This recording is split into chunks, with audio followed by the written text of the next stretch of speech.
musique live. Lui, c'est Dédé. C'est mon vieux pote. Ça va faire pas loin de 40 ans qu'on se connaît. On a fait beaucoup de trucs ensemble. Et puis, on s'est un peu perdu de vue. On est content de se retrouver. Comme moi, il est à la retraite. Il a fini sa carrière de technicien forestier en Guadeloupe. Et là, on va à San Carles de la Rapita en Espagne.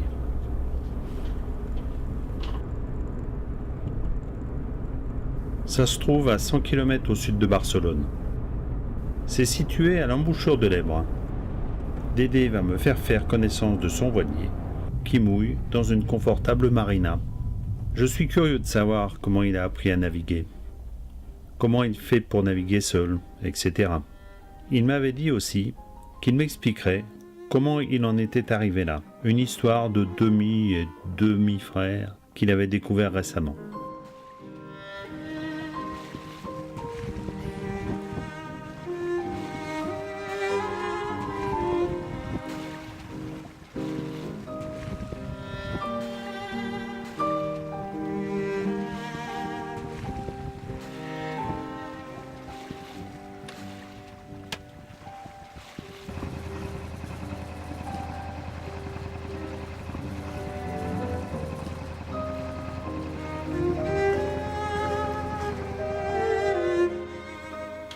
J'attaquais dès le deuxième jour. Comment on apprend la réglementation, la navigation, le réglage des voiles, tout ça? Pour la navigation, c'est un petit peu comme toutes les matières. L'apprentissage est avant tout théorique sur un bon bouquin. Et ensuite, par la pratique, avec un marin expérimenté qui peut compléter et nous inciter à plus d'attention par rapport à tout ce qui est balises et obstacles possibles. Eh bien, je peux vous dire que c'est pas toujours simple. Prenons l'exemple des marques latérales. C'est ce qui marque l'entrée du port. Il est indiqué. Les bouées tribord sont vertes et ont la forme d'un cône. On doit savoir que lorsque l'on vient de la mer, on doit laisser les cônes sur son tribord. C'est-à-dire que l'on passe au bâbord du cône. Les bouées bâbord sont rouges et de forme cylindrique.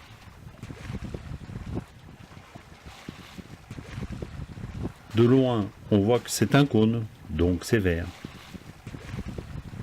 Et ici, un cylindre vert. Va comprendre Charles. On vient cher d'avoir un bateau. Il faut compter en gros 10% du prix du bateau en entretien tous les ans, à condition de faire l'entretien soi-même, plus si on fait faire l'entretien bien sûr.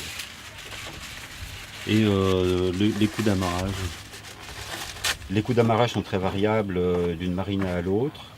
Là actuellement je suis à San Carles en partie parce que l'amarrage est à un prix abordable. Tu parlais de maintenance et tu peux me donner des exemples de maintenance à faire? Nous sommes actuellement sur le bateau depuis une semaine. Une batterie a été changée, le GPS est tombé en panne, donc à réparer, et un problème de gain d'eau est à résoudre.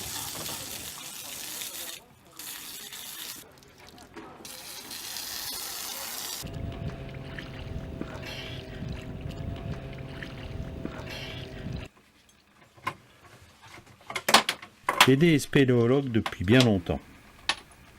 Là, est-ce que j'ai grossi ou pas grossi?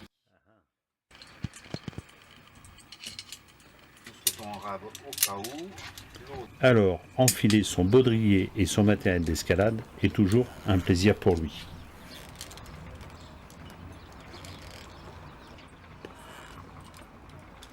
Ça lui donne un sacré avantage pour contrôler le gréement.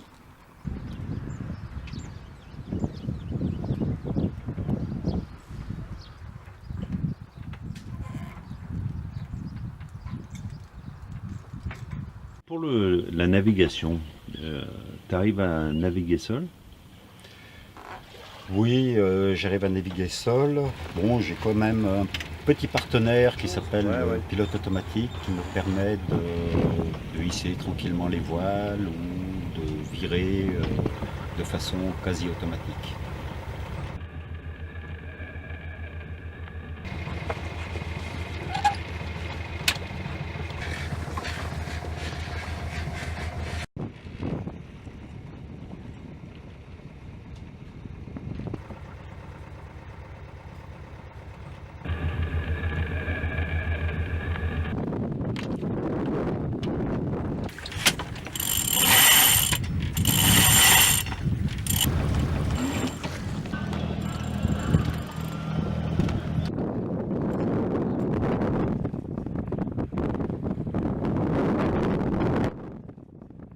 Et maintenant, la question.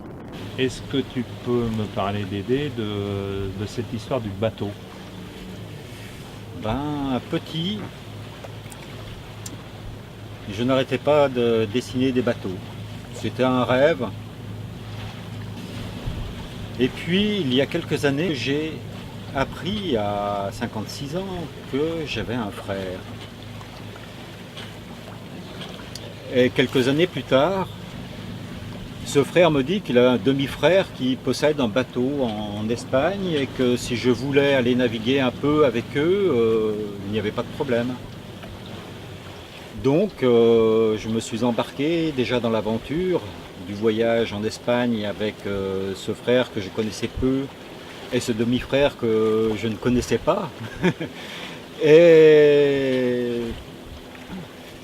le hasard a fait qu'il nous a dit c'est la dernière fois que j'utilise ce bateau, je veux le mettre en vente. Et d'un commun accord, on a dit mais non, tu ne le vends pas, on t'achète chacun un tiers de la part. Dans tout ça, c'est quoi ton plaisir? Quel est le plaisir dans une activité? Je dirais que la voile ressemble un petit peu à la montagne. C'est un endroit où l'on déconnecte complètement du monde de tous les jours. C'est aussi le plaisir d'un lever de soleil et un esprit de départ, de voyage. Ah, mon grand rêve serait une traversée de l'Atlantique.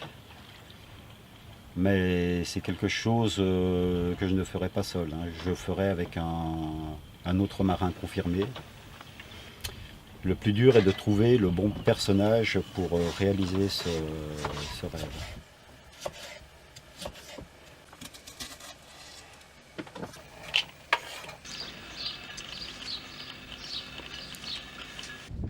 Et là, c'est devenu bizarre.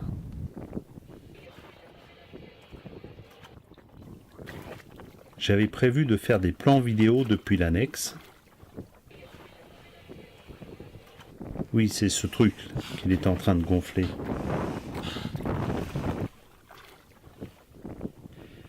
Et je ne sais pas pourquoi, mais quand je suis descendu, il m'a semblé un peu bizarre. Bon bah Dédé, c'est ok là, on commence la scène. Ouais, Là je suis bon. moi aussi, je suis prêt. Mais qu'est-ce que tu fais là? Cramponne-toi, je te détache. Attends, rattrape. Mais qu'est-ce que tu fais là? Mais Dédé! La prochaine terre est à 3000. Oh putain! Tu as de Dédé! l'eau dans le sac juste derrière. Oh mais on fait quoi là? Enfin libre.